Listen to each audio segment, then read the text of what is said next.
Hello everyone, the Staff here. We are just days away from Batman v Superman, and I decided that I was going to do a series of videos leading up to the release of Batman v Superman to kind of give you some background information on source material that the movie is based off of, and going into the movie, some fun things that you might want to know before seeing Batman v Superman out on Friday. So first off, I'm going to be talking about the source material that Batman v Superman is heavily based off of, and that would be Batman: The Dark Knight Returns.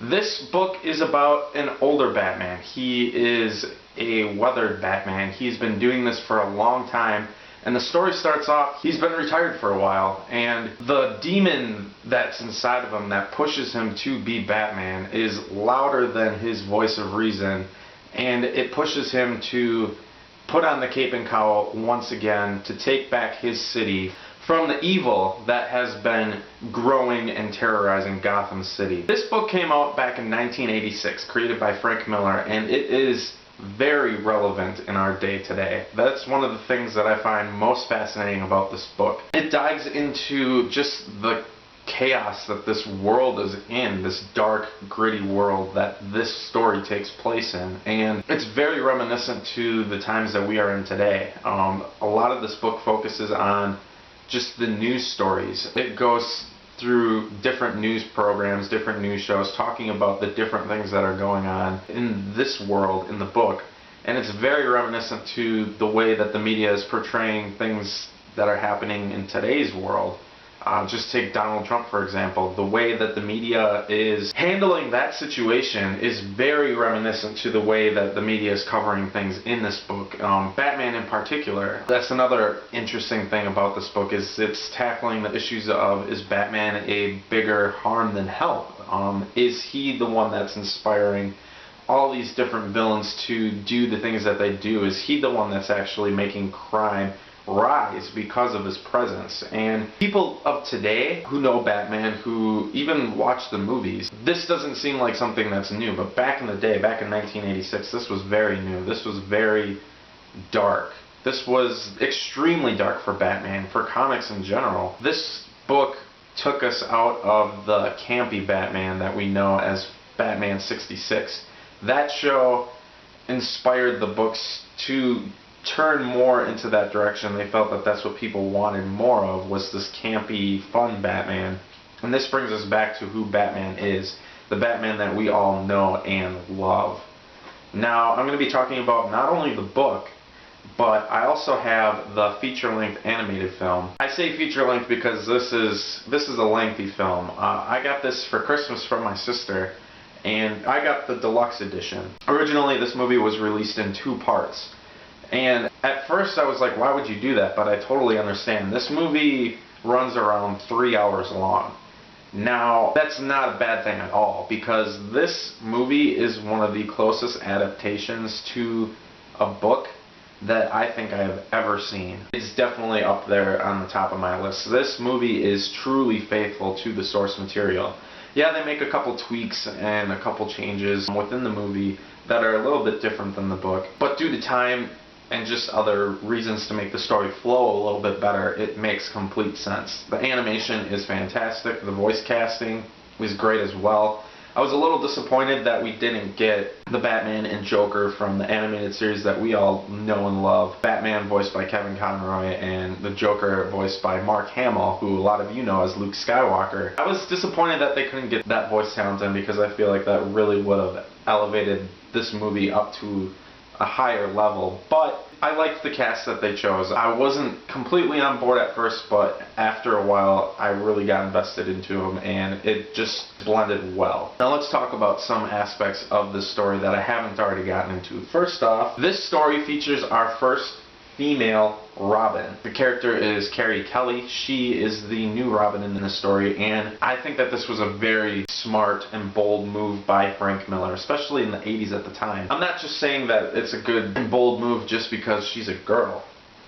but the fact of the matter is we didn't really have a whole lot of female heroes at the time, especially in the Batman lore. We had Batgirl, which is a great character, but just taking a character that's usually portrayed as a boy and making it a girl instead, I feel like it works 10 times better. She's definitely a great Robin. She's smart, she's cunning, she's witty, and she is the perfect Robin for this Batman, and it works great. I definitely love it, and I definitely approve. Now, another thing, while reading this book and especially watching the movie, you pick out the things that definitely inspired Christopher Nolan in his Batman movies. There's a number of different Batman source materials that inspired those movies, and I didn't realize until reading this book and watching this movie how much of that came from this story alone. And one of the things is the Tumbler, the Batmobile. A lot of people joke around and say that it was more or less of a tank than a Batmobile. If you want to see something that's more or less a tank than a Batmobile, right there, that is the Batmobile. This thing is monstrous. It looks like a bat-shaped tank. And this thing has it's huge. They especially portray it well in the movie, showing how huge it is and just how powerful it is. This right here, that is a tank. That is not a Batmobile, but I definitely love it and I definitely approve. Now, you're thinking, why would Batman need a tank? This Batman is a lot more hardcore than most Batman. He goes above and beyond, even in brutality, and that's one of the things that I really like about this story too, is that he doesn't care. I mean, he knows what he has to do to get things done. Now, he doesn't necessarily kill, though. This tank definitely has the firepower to kill, but the shots that he's making are non-lethal shots. Even the bullets that his guns have are all rubber bullets. He's not killing anyone.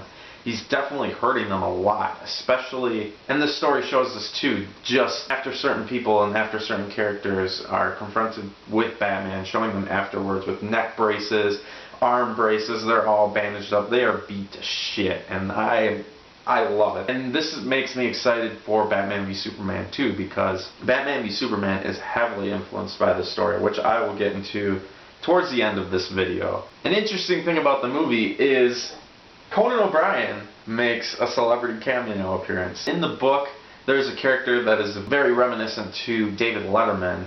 Now, they couldn't get David Letterman. I probably understand why at the time. But I just think it's cool that they were still able to get a late-night talk show host to fill the role in the movie. This takes place in a scene with the Joker. I'm not going to fully get into spoilers, but it works. It works, and I was happy to hear that, just that cameo. Now, eventually in the book, Superman does show up, and he is more or less taking orders from the president, who's very reminiscent to a Ronald Reagan type president. He even looks like Ronald Reagan, and I think that's what Frank Miller was going for when he was making this president's character. The United States is kind of at war with Russia. Probably the whole Cold War thing that was going on at the time was very heavily influencing this story. And there's a point where the Russians are shooting nukes at the United States, and it's up to Superman to stop these nukes. He eventually does, but it causes like a global blackout. It's almost like an EMP. Everything is off. Not even watches are working at this point. And so this is kind of the turning point of the whole story. This is kind of where the climax starts to build up, which ultimately leads to the battle between Batman versus Superman. Pretty much the whole world is in chaos. People are ransacking stores, trying to just get supplies in order to survive. And a gang known as the Mutants, Batman urgently stops them earlier on in the story, but the members that are still loyal to this gang break out of prison, and they're going head-to-head with the civilians in Gotham City, just causing complete chaos. And it's up to Batman and the followers of the mutant gang who turned more towards Batman. After Batman defeats their leader, they look up to him as a symbol, and they start to call themselves the Sons of Batman. And they start to take out crime and criminals in their own fashion. And it's up to Batman then to ride in on a horse. He's back in the saddle again. That's all I was thinking the entire time when I'm seeing old Batman putting the cape and cowl back on, riding a horse. That's what comes to my head when I see that. But it's up to him to round the troops up of the Sons of Batman and to take back the city his way. And this causes the president to go to Superman and be like, you need to stop Batman. This man has way too much control, way too much power in the city. He is a threat. You need to stop him. You're the only one who can do that. And that's what leads to our epic battle between Batman v Superman. So what I want to talk about before I get into that epic final battle between Batman versus Superman in the Dark Knight Returns story is just comparing and contrasting what worked better in the book compared to what worked better in the movie. Now, the movie complements the book very well. Like I said before, it's probably one of the closest adaptations that I've seen ever. And I say that the movie complements the book well because while you can watch the movie and get the whole story, you're not getting everything that the book is giving you. One of my biggest flaws with the movie was that during certain scenes, especially during the fight scenes, we're not getting that inner dialogue between the characters. They're more or less doing what a film does, shows it to you, playing out rather than just getting you inside the character. And that's why books a lot of times work a lot better than movies, in my opinion. But that's one of the things that I felt like the film was lacking, especially during the fight scenes. Batman is constantly narrating about how he's just not as powerful and as quick and just as good as he used to be, and that makes him a more vulnerable character. Yes, he's still a complete badass, but he's not in his prime anymore. He definitely has weaknesses, and he's definitely struggling a lot more, and it makes you more invested in the character. I mean, yes, they do a great job in the film of showing it, but just hearing it, the dialogue is brilliant. This is one of the scenes. This is when he's fighting the leader of the Mutants gang the first time, and the leader just completely kicks his ass, and he's talking about how his bones are breaking. Like, at one point he's like, oh, there's 3 crushed ribs. Like, I'm gonna put everything that I got into this punch, and he's still standing, like that kind of thing. It's that inner dialogue that I feel like really would have enhanced the film a lot better, and they could have easily done it. They could have easily had the voice actors do that narration and just tweak it up in post-production, add a little reverb to the dialogue to make it a bit more echoey, to make it sound like it's coming from inside the character's head rather than just them speaking it. And the audience can easily pick up on that. It's not just Batman. There are moments with Commissioner Gordon and Carrie Kelly that they easily could have done this with, and I feel like it would have enhanced the movie more and made it just all out better. Now, I did love the movie, but I'm just saying that that was one of my biggest gripes with the movie. I feel like it really would have helped it and enhanced it. And the thing that I want to talk about that I feel like the movie did better than the books is those news segments that I talked about. The movie did a great job of just keeping it short and simple, making the points that it needed to make. The way that those sequences went down, it was almost like you were just flipping through news channels on your TV, going to different programs. The book focuses a lot on this news content, and sometimes I don't feel like it's really necessary. It definitely slows down the book a little bit and just makes it a little bit harder to read. And so I felt like the movie did a lot better job with that than the book. Those are pretty much my only big gripes compared to the film and the book. And pretty much overall, those are pretty much my only gripes. This is a great story. This is a fantastic story. But now, let's get into the thing that everybody's been waiting for. The ultimate battle between Batman versus Superman that takes place in this book. So like I said earlier, Superman is pretty much ordered to take out Batman because he's become too much of a power to this city. And up here in this picture, this is how it looks in the book. This is obviously in the movie. As you can tell, the animation did a great job taking panels from this book and bringing them to life on the screen. That is one of the things that I really enjoyed about this film. Just some of the iconic shots in the book, you can definitely see and notice in the film as well. Watching this fight go down in this movie definitely ups my excitement for Batman v Superman. It definitely shows the potential that they can take with Batman v Superman, and it just makes me super pumped and psyched for it. One of the things that I really enjoy about the movie is that I feel like they did a really good job showing how Batman's armor can stand up to Superman. There's a scene that's in the movie, I don't remember if it's in the book or not, but there's a scene where Batman and Alfred are tweaking the armor, making adjustments to it, and the more they're doing it, Batman's testing it out by lifting up the Batmobile by lifting up an older Batmobile. Not the tank that we saw, but a different Batmobile. And every tweak and adjustment that they're making, he's lifting this thing higher and higher, and he's only using one hand. So that right there is showing the sheer strength and power of this armor, and that's what makes it so Batman can stand toe-to-toe with Superman. Because yes, he's pretty much immortal going up against a god. And now a lot of people would say that's the reason why Superman would win, but Batman uses his smarts, uses his wits, uses his cunning and his skills to defeat Superman that way. Now, yes, it's not going to be quote-unquote a fair fight, but he's bringing Superman down to his level to make it fair on his end. And that is one thing that definitely the movie itself shows really well. The book, this fight takes place within about like 3 or 4 pages. Not a lot of time to really flesh it out. You only have certain images to really show this fight going on. This movie showed the potential that the Batman v Superman movie can have. There are scenes where their fight brings them to civilization. Superman throws Batman through an apartment building, and their fight kind of escalates through this building, crashing through certain homes and certain people. That was really cool to see. That's something that I think would be really cool to see live action as well. And there's a scene where the fight eventually takes them to a construction site, and Batman takes the pins of steamrollers. Yes, steamrollers that like flatten blacktop that you've seen like on highway constructions. He takes 2 of those and pretty much uses them as like boxing mitts against Superman. That was really cool to see. Like I said, this movie did a really great job showing the potential that Batman v Superman can have when that epic showdown goes down in that movie. And that just makes me super pumped and excited to see. So my overall thoughts of this book, I really enjoy this story. A lot of people say that it is the best Batman story ever. Now I won't say that. There are definitely Batman stories that I like more than this one. However, I do really enjoy this story, and I'm really looking forward to the ways that it will influence Batman v Superman. I want to see certain elements from this book in live action up on the big screen.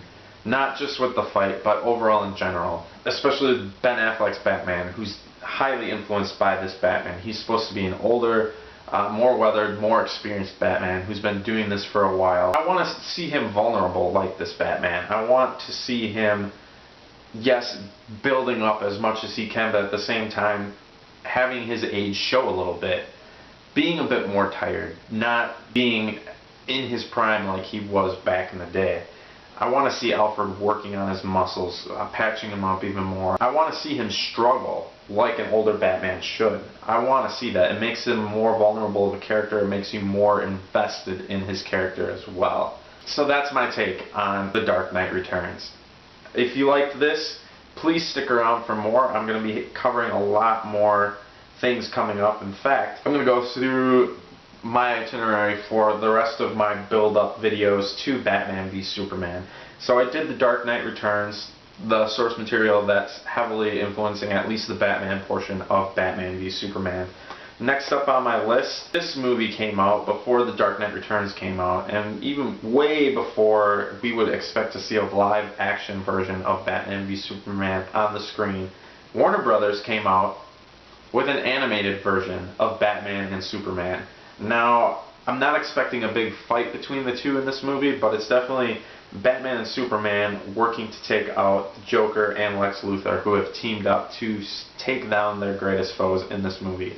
This is going to be my next video up. I am excited to watch this movie. I'm excited to see it just because it's the whole original voice cast back. It's the Kevin Conroy Batman, the Mark Hamill Joker, and I believe that it's the original voices of Superman and Lex Luthor as they were in the cartoon series that I watched growing up. So I'm excited to watch this. This is going to be my next video up. After that, I'm going to be talking about the first movie in this whole DC universe, and that would be The Man of Steel, Part 1 of Batman v Superman. It's a continuation off of this movie. I've only seen this movie once in the theaters. I remember not liking it as much, but going into this next one, I wanted to refresh myself, watch this movie again. So I'm going to do a video on it. I'm going to see if my perceptions have changed at all with this movie, and that's going to be one that I'm going to be bringing up to you. And also, I'm going to be doing a breakdown of the soundtrack. This came out last Friday, so it's been out for almost a week now, a couple days, and this is what really started to get me pumped for this movie. It was composed by Hans Zimmer and Junkie XL. They are phenomenal composers, and it's just the tone that these songs are bringing is definitely getting me pumped. I'm going to be doing a video kind of going through my favorite tracks, doing some speculation as to what I think is going to happen in the movie compared to the song, where I think these songs are going to show up in the movie, and what's going to be happening in those scenes as well. So that's another video I'm going to be bringing up. And then finally, I'll be doing my movie monologues about Batman v Superman itself. Now I'm going to tell you guys right off the bat, I'm not going to be able to see it opening day. I'm going to be seeing it the Sunday after it comes out with my good buddy Jazz Stone from back home. We're going to go to see this movie. We're going to make a video giving you guys our thoughts beforehand, what we're hoping, what we're expecting, some of our fears going into the movie, and then we're going to give you our reaction video after the movie, talk about the movie, break it down a little bit more. That'll be up sometime next week, early next week. My goal is Monday, probably Tuesday though, just because of how things go. So keep a lookout for that video as well. If you liked this video, please subscribe. And I thank everybody who's been watching all the videos that I've been posting up and all the support that I've been getting. I'm truly grateful for it. I really appreciate it. Please check out my other videos and please subscribe to me. And as always, thank you all so much for watching this, and I will see you guys next time.